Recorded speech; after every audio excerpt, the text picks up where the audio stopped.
have it. Newcastle United beating Manchester United by 4-1 and doing the league double over them for the first time since 1931. Just the 94 years it's taken them to beat them twice in the league. Again, 4 goals in the league game against Manchester United for the first time since September 2001. Harvey Barnes, the first player to score twice for Newcastle against Manchester United in the same game in the Premier League since Alan Shearer in 2000. We'll come on. We'll hear lots more from Jason Tindall in a minute. I know both of you were at the game, Kieran and John, obviously yesterday, but Ando, you first. Two big takeaways. Newcastle played very well. Manchester United were absolutely all over the place. Yeah, I thought I couldn't believe it when Manchester United scored, actually, because I couldn't see them scoring. I thought first half we played well without that intensity. I thought second half that intensity that we play at times was there. Got in and about Manchester United, squeezed them in, didn't let them out. Manchester United didn't help themselves, but even at half time when it was 1-1, still never felt that we weren't going to win the game. Always felt confident that we were going to win the game. And second half, I thought we were terrific. I thought we were brilliant. A lot of good performances. Obviously, Harvey Barnes gets the headlines because he scored 2, but Livramento was exceptional at left back. He was brilliant. A great engine, gets up. He seems to attack more down that left side than he does when he plays on his natural right side. And for Barnes' first goal, he's played a hell of a ball. It's a great cross.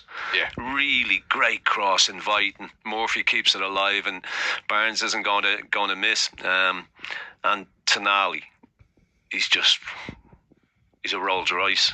The run he made on, was it 94 minutes from his own half to the corner. He just took off. It was his energy levels and his decision making.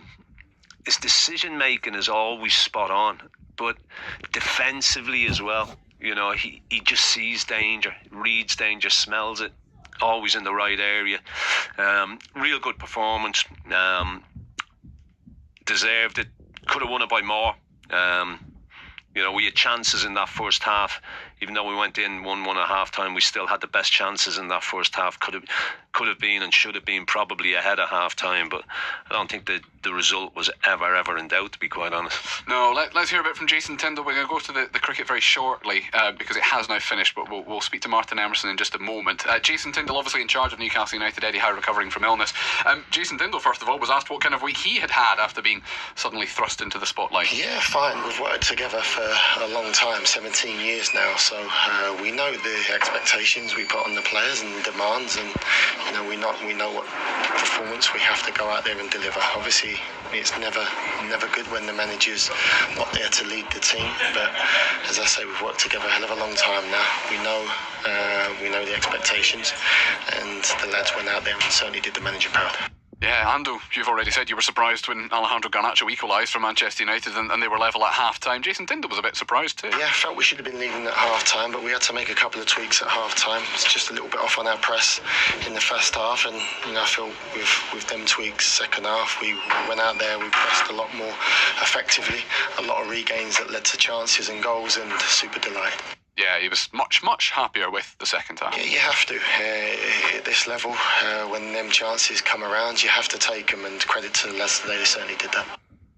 Jason Tindall there, we're going to hear a bit more from him in just a minute, but I promised that we would go live to the cricket as soon as we possibly could. It went down to the wire on day 4 of Durham against Warwickshire, Durham's first home county championship match of the season. Martin Emerson can tell us how it finished.